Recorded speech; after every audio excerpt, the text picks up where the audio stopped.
Hello. Today we're going to have a little bit of dialogue about the TRN TA4.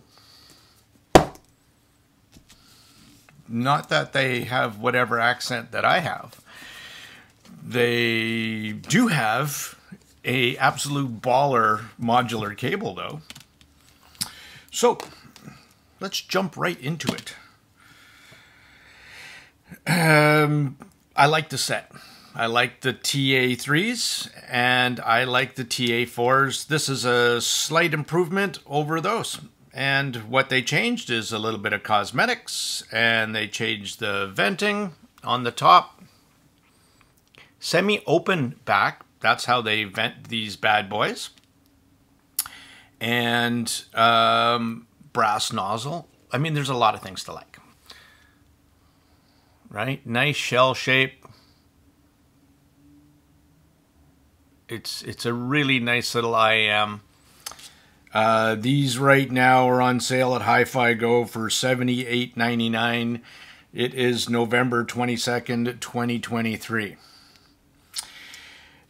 Just after 11/11, and there is some good sales going on for Black Friday in case you were thinking about picking these things up.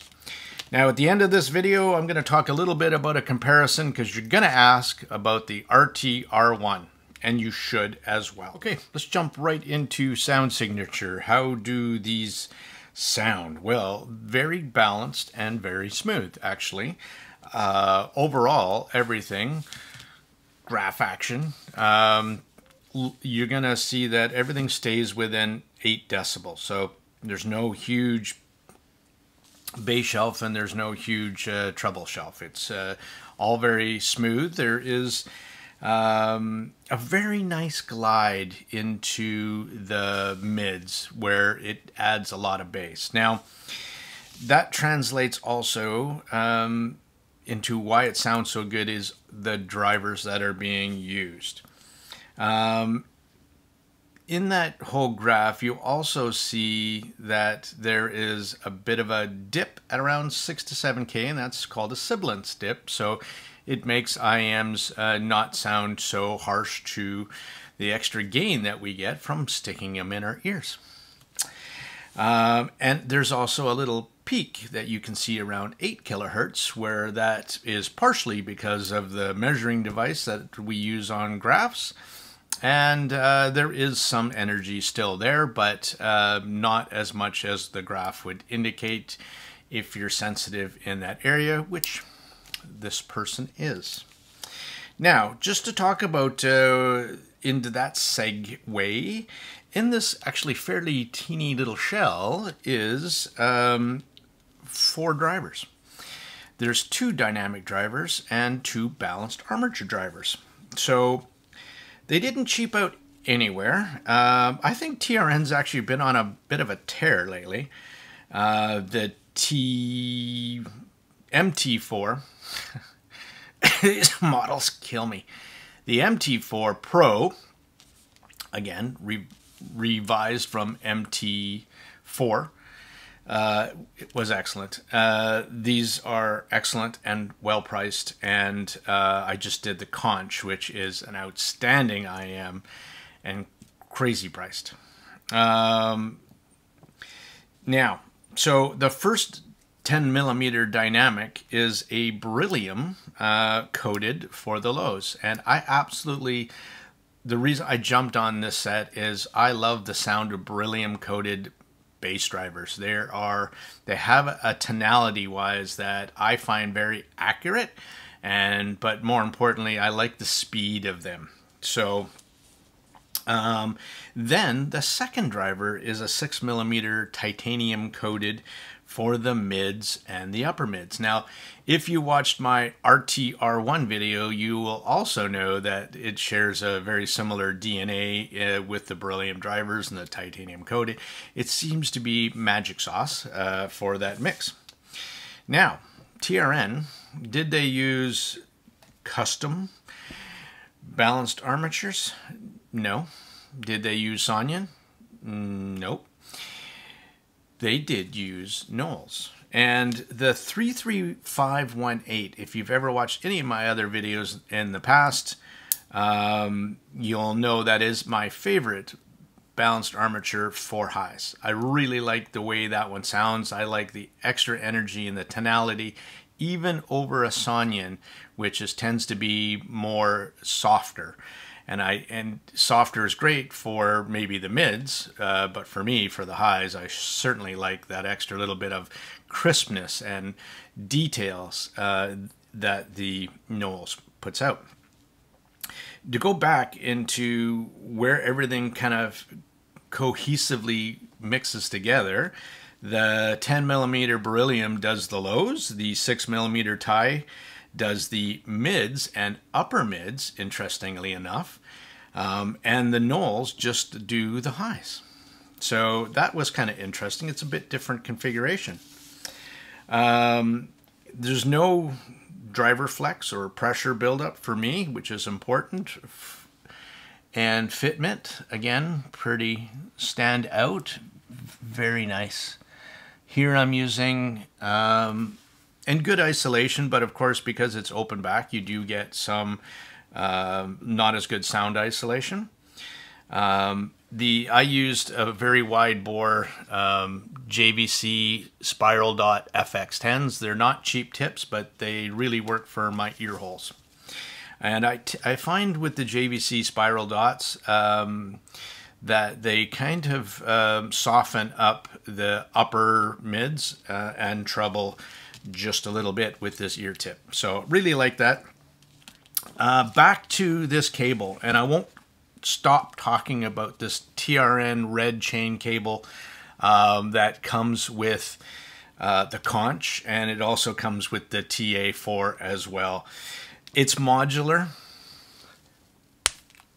They give you 2.5, they give you 4.4 and 3.5 single-ended.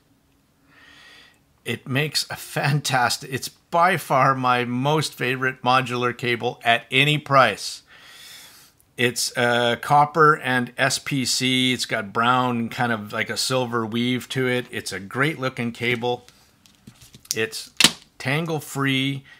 They have a nice chin slider. I'm talking about a cable. You know I never talk about cables, but I'm talking this cable up. Even I bought 7 or 8 of them just for because they're like 15 bucks. They're a smoking deal for a great quality cable and modular.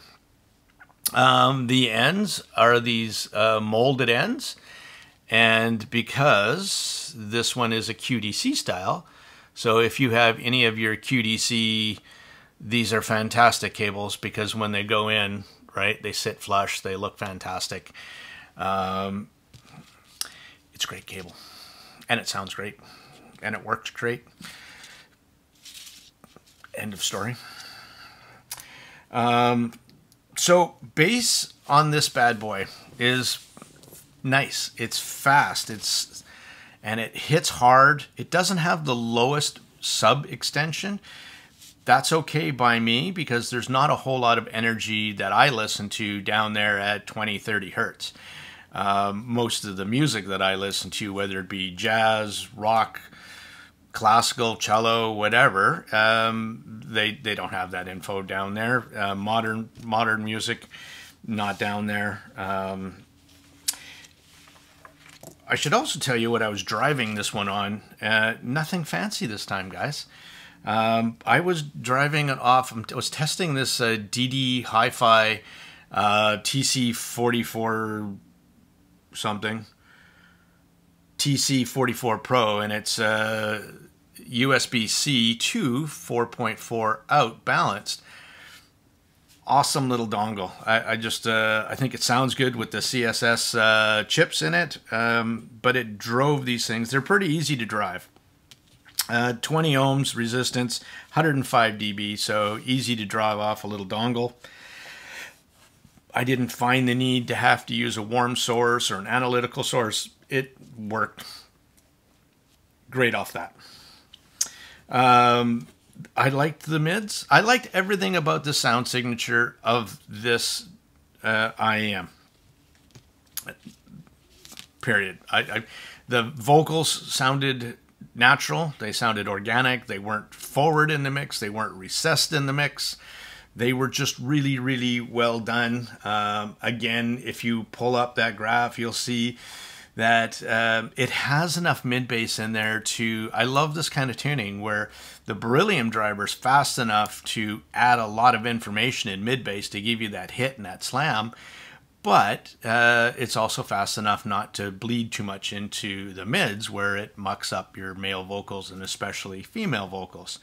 And both of those sounded great on this. I mean, where the first kind of rise, for the treble, it goes up and plateaus nicely around 2 kilohertz. Slight dip at 3, back up to 4, dips down, that sibilance dip I was talking about at 6 to 7, and then more information at 8.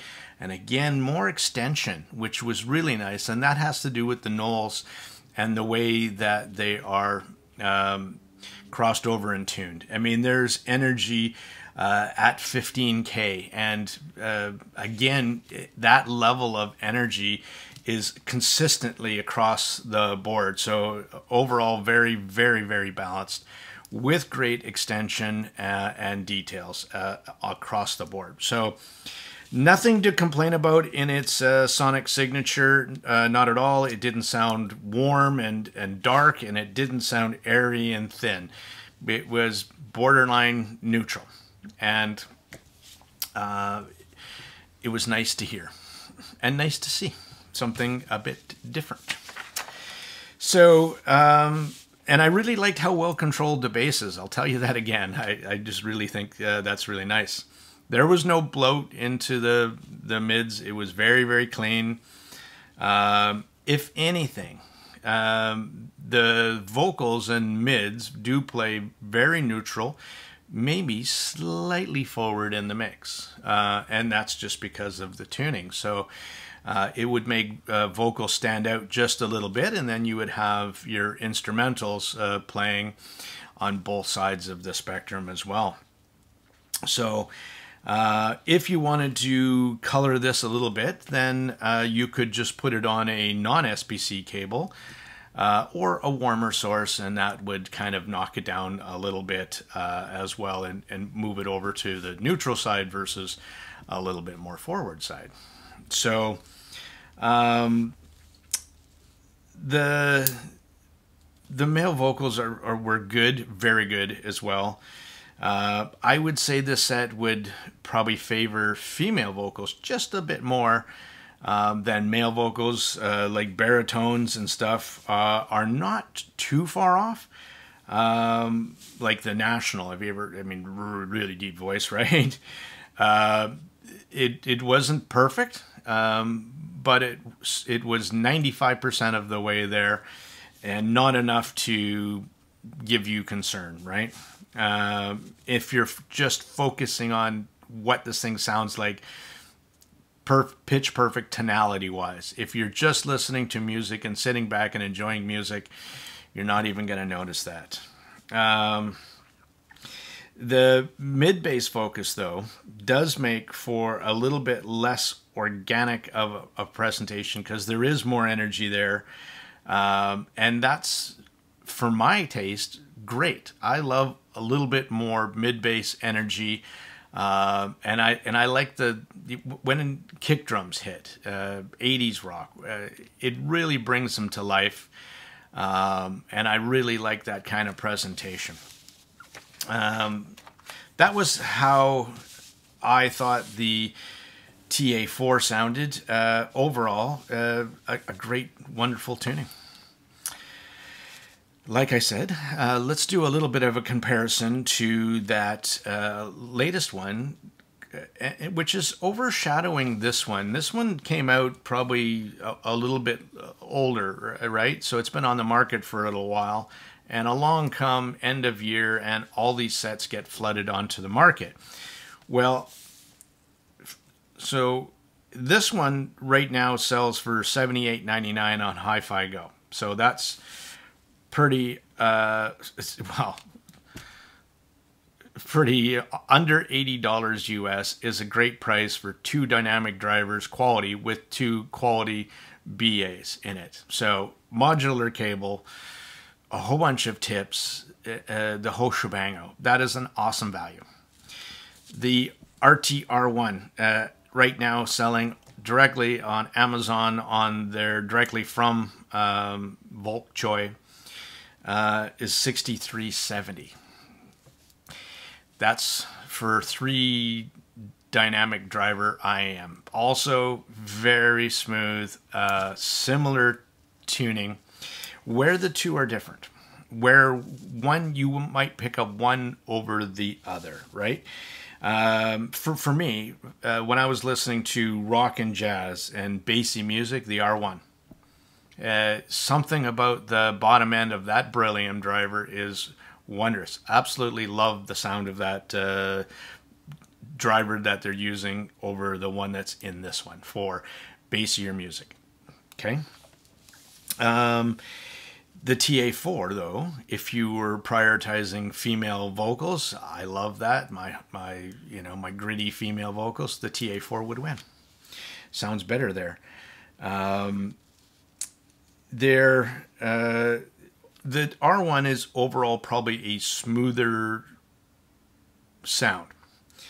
Not that the TA4 was incoherent. I mean, you couldn't tell where any of these drivers were playing. Like they're all balanced. They couldn't just pick up where the BAs were kicking in, and you couldn't tell where that 6mm. It was all very coherent, and same as that R1 was wondrous, great tuning. The difference between the other two sets is the air and extension you'll get from balanced armature versus dynamic driver in the R1. And the R1, dynamic drivers sound different than balanced armatures, and some balanced armatures give you a metallic BA timbre. And that really, again, plays into more of the tuning than it is the quality of drivers. I've heard, all kinds that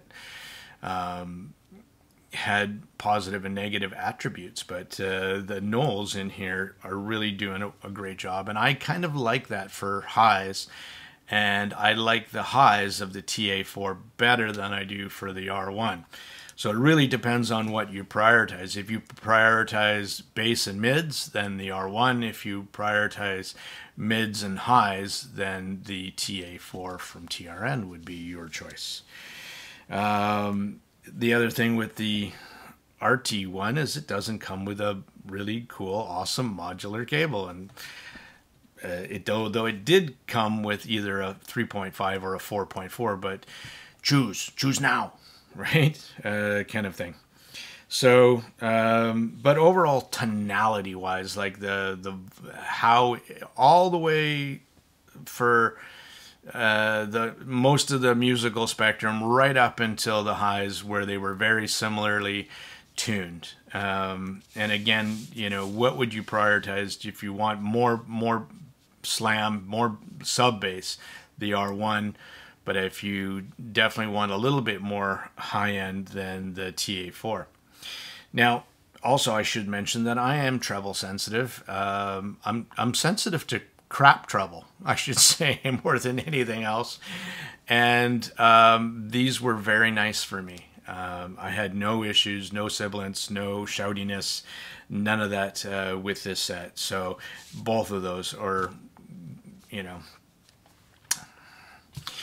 Anyway, that's my short impression about the TRN TA4. Wonderfully tuned. Comes with lots of accessories. Build quality, shell, everything.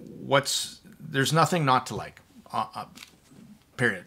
And again, under $80 for this set. And your real competitor would have been that RTR1 triple dynamic driver at $64. So is it worth the extra $15 for the modular cable? And again, that would really depend on, what you prefer in your sound signature. Or why choose? Buy both if you can. because they're both wonderful. This is a Tone Deaf Monk. I'm out till I see you next time.